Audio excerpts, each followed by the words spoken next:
James Roberts is a Paralympic athlete, wheelchair basketball player, entrepreneur, podcast host, TEDx speaker and author. And he's here with us today. How are you? Very well, thank you for the introduction. Well, it's great to have you here on the show this afternoon. So, first of all, for people that might not be too familiar with you, what exact sports have you participated in the Paralympics and beyond? That's a good way of putting it. Sports that I've done over the years, obviously you mentioned wheelchair basketball is the most recent. I have partaked in, from a Paralympic standpoint, with it being so close to the games, I was fortunate to compete in London in volleyball and in Beijing back in 2008 in rowing, but I actually started out as a swimmer. And then previous to that, the very sport that I ever took part in non-competitively was actually karate.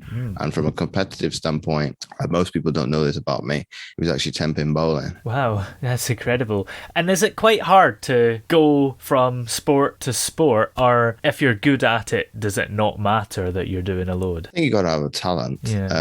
I'm, as my family likes to remind me, the saying goes, the jack of all trades, the trades of none. I would probably counteract that, because to reach a level, at least at competing at domestic level, you got to be fairly good and be consistent. So to answer your question, Tony, the transitions weren't smooth, but I obviously had raw talent that could be transferable. So you wouldn't have thought swimming to rowing is probably the easiest, because at least they're both aerobic sports. But the transition that was probably more difficult was going from rowing to sitting volleyball, because it's like completely different. They're like chalk and cheese. And I was very dismissive of the sport when I was watching on the TV in Beijing. Well, this is easy. This sport. I just sitting down and I'm playing volleyball. But when I actually took part and did the first couple of sessions, I'm thinking, okay, I'm gonna have to eat my words here, because it is not as easy as it looks, as the athletes make it look out to be. And I'd always get a little bit of stick from especially from my old coach Billy Pye from British Swimming, and he's like, oh, you transitioned to all these sitting down sports, so you're being a bit lazy. It's like, well, I've never looked at it in that way until now, but some would say, especially swimmers would say, it's very monotonous, very boring, because swimming pool is a swimming pool. Doesn't matter if it's in the UK, Japan, the US, no matter where, it's pretty mundane, and the training can be quite boring. So that wasn't the case with rowing, especially because it's outdoors for most of the year. But I've been in the UK. I think the only thing that's going to stop being able to be out on the water is if the water freezes over, which is possible. But and then sitting volleyball was inside. So you can kind of see the trend. I've gone from indoor, outdoor, back to indoor, and then I've stayed indoors as a sport. So there's probably something in that, because I'm getting older and I don't like being out in the elements as much. But that's it in a nutshell. I think, to answer your question more specifically, I think I probably had to have the talent to be able to make those transitions. And it's having that, but somebody else is having a belief in you to be able to do it, because I didn't think, when I was dropped back in the days of my swimming days, that I thought my sporting career was finished. And to be able to speak to you now, nearly 20 years later, and kind of say, well, that you refashioned yourself into something else. It's something I've taken into business life, because if it doesn't work the first time, you evolve. You don't go out and quit. And that's something I reiterate to my clients all the time. Failure is not a bad thing. It's how you see it. It's a perception. Yes, failure is not good, but it's looking at what have you learned from that mistake. Okay, if you do it over and over again, that obviously everybody knows that's probably an idiotic thing to do. You're not learning from the mistake. But if you can look at a way in which you view failure as, what have I learned from that, and what can can I do in the future, you probably won't make that same mistake again. Yeah. And I guess the thing of the sports people making it look good is probably quite a common thing, and people probably watch the TV thinking they could maybe do it better, but if they're making it look good, probably means that they are doing a really good job, I suppose. Well, I used to get told that all the time. As if we go back to my swimming days, it looked nice, but it actually wasn't doing anything. So coming to your point of they make it look easy, that comes down to consistency, determination, obviously repetition of what is for this one 5 years. It doesn't come easy, and it's 5 years since they were children. So it's something that you craft into creation. Oops. And you make it look easy. But if you've done something for, if we use the teenagers as an example, because it's a little bit easier, they've been doing that for like almost 15 years. If you're doing a skill over and over again for 15 years, you should be good at it. So what I'm trying to emphasize is it doesn't happen overnight. We're in a culture now that is, things happen. Well, things need to happen quickly. So Amazon, I click today and I get it tomorrow. That mentality is in society of, if I do something now, I'm entitled to it tomorrow. It's like, it doesn't work like that. If you don't put in the hard work, you don't reap the reward. It's as simple as that. And okay, I get caught up in that sometimes and forget about it in terms of, okay, I want it to happen now. I want to happen for it to happen tomorrow. Especially in the business I work in, we're working with people. It doesn't work like that. I can't convince somebody to change, to go into my way of thinking. Some people it's easier than others, but for the majority, you can't manipulate, you can't sway somebody to make a decision based on what I want to happen. It doesn't work like that, unless we were working with all robots. But in terms of coming back to my point of why do they make it look easy? It's work. It's rep after rep after rep. Business is pretty much the same. If you looked at it under the surface, it's boring because you're doing the same thing over and over again. But I think as an athlete looks at it, you're striving to get better every single day. So I'm not gonna generalize. I'm gonna use me. I glossed over the process of that a lot. Of it doesn't matter if I hate it, doesn't matter if I like it or if I feel indifferent. If it's going to get me to the outcome and the result that I want, be it making a national team or okay, we'll use the pinnacle of the Olympics or the Paralympics, I'm going to do it. I'm going to sacrifice whatever needs to be done to do that. And what I've had to learn as I've got older is, okay, you can't do that. You need to enjoy them. You have to enjoy the moment because it's going to be gone. There's some regrets because there are pictures of me at the games, but I'm not in them. I have got a vivid imagination of, I know what it felt like to be there, but I've not actually soaked it in from, if you call it a social media experience of Instagram. I'm not in the picture, thus it's hard to describe what it's like. What's the feel? What am I feeling? And the point I'm trying to make is I was in kind of that mindset for so long of it doesn't matter if I hate it.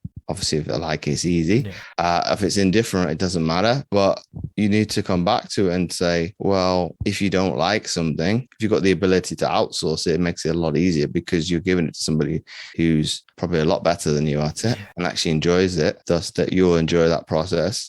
And if you're actually doing something that you enjoy, so be it. Okay, speaking as a guest on podcasts, for me is quite enjoyable because I'm able to share my experiences, and it's a case of, the indifferent mindset talks about it a lot nowadays, but when they get you to analyze it, I think it's pointless because if you don't feel anything good or bad, what's the point of actually overthinking it? So what I'm getting at is you need to obviously do the things that you enjoy.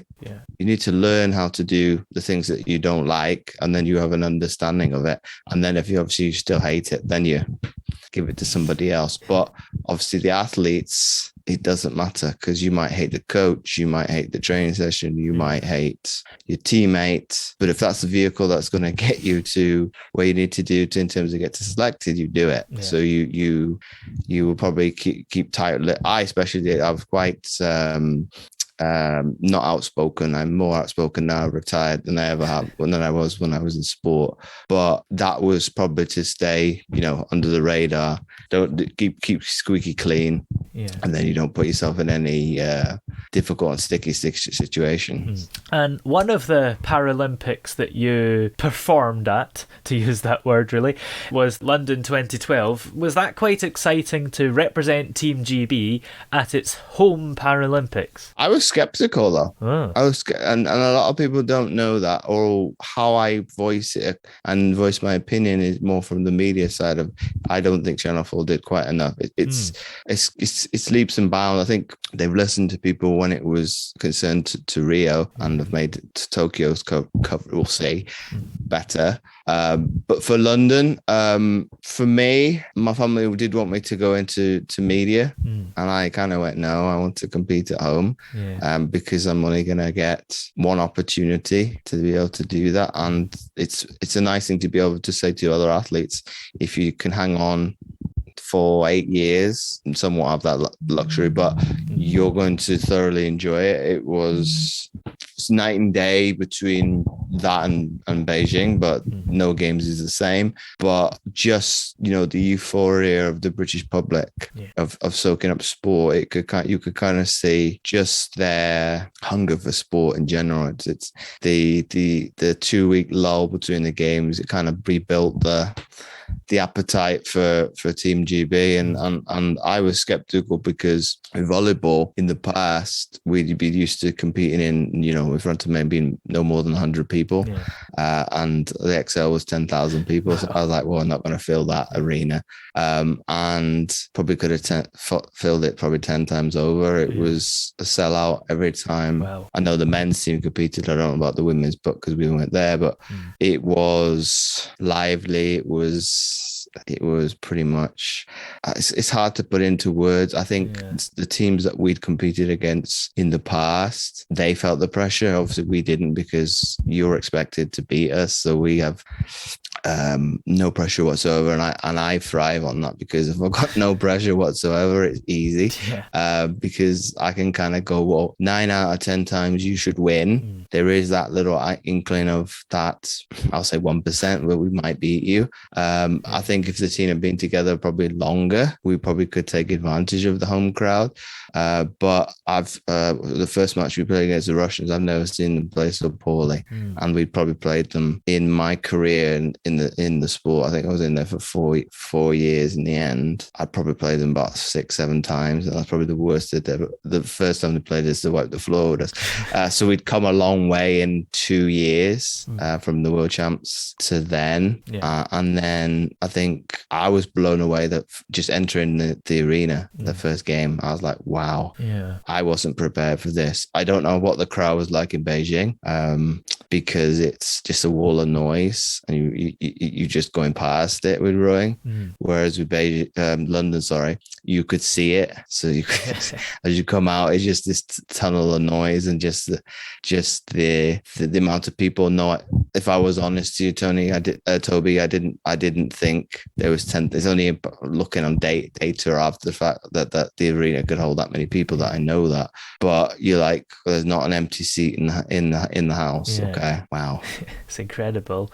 And I don't know what your thoughts on it are, but there seems to be a consensus that London 2012 was the first time that there was such a big awareness about the Paralympics, and that they actually exist and are worth watching. Well, it's 25 years to the day. There was a BBC documentary looking at obviously the failures of the Olympic team back in Atlanta, to where they are now, and they did speak to Tanya Gray-Thompson, or Dame Tanya Gray-Thompson, Baroness, as she's called now, and she talked about Atlanta being that there was absolutely nobody in the stadium. It would probably be at best their family. The Paralympics put on Instagram it being full, but I think that was the opening ceremony. So it's come. So if you look in 25 years from not a soul rocking up, and I know somebody who lives in Atlanta, and he was very excited to be watching the Paralympics. I was like, your city is as if it didn't exist.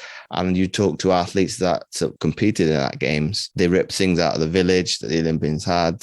It's like almost like second class citizens. to London.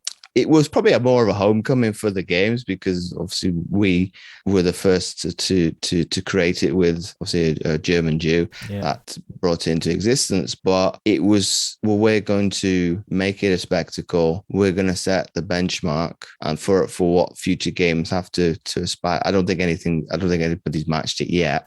I think Tokyo possibly would have done if it wasn't for the pandemic.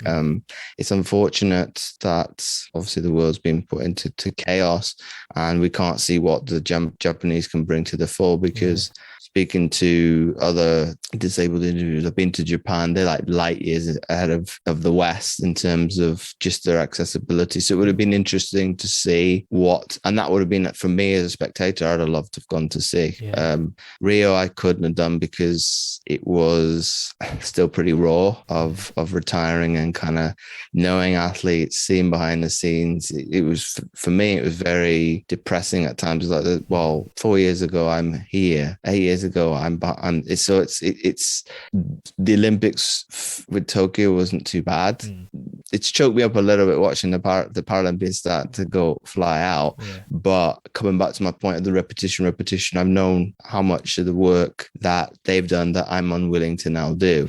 So I can't have my cake and eat it and say, well, I want to compete still, but I don't want to do the work. So I commend them for, I talked about this to somebody else who's retired.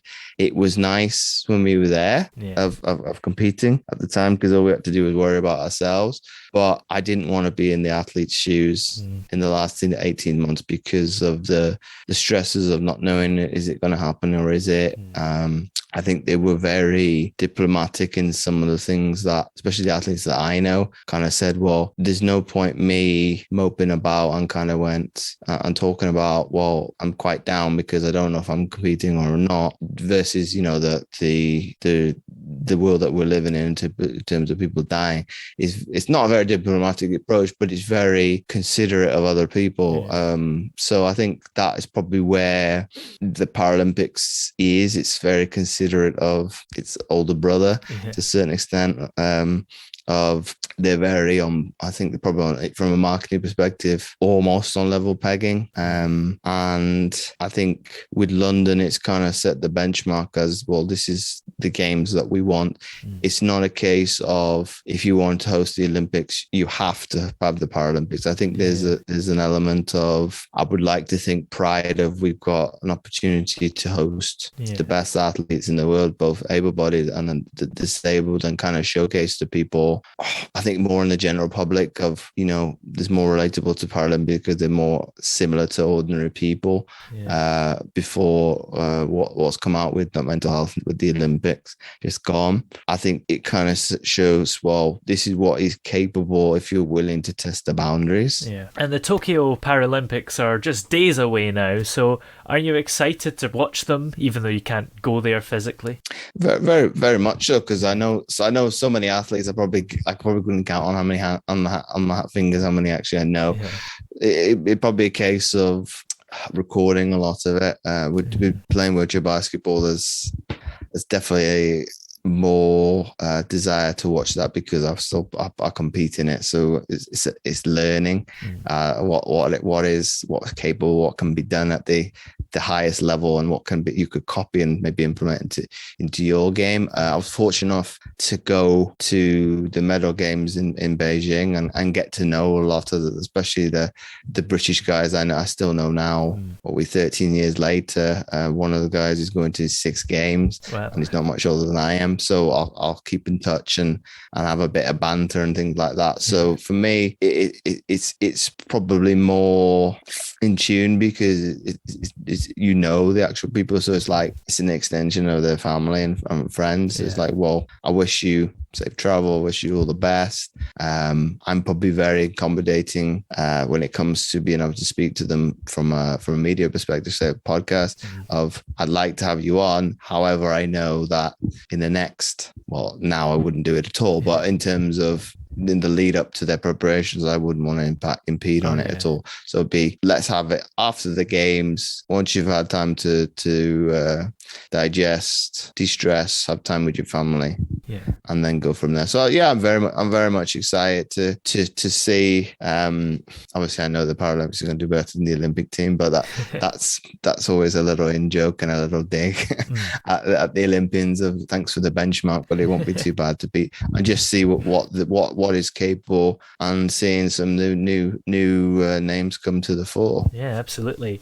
Well, where are we able to keep up to date with you everywhere and check out your podcast and social media, etc.? You can find my podcast on Apple Podcasts, Spotify, Google Play, Amazon, or anywhere that you listen to podcasts. I've probably forgotten one, but hey ho. You can find me on social media, Instagram. It's probably the easiest one, at James.O.Roberts 11. Great. Well, thank you very much for coming along to the show today. It's been great having you on. My pleasure. Thanks again, Toby.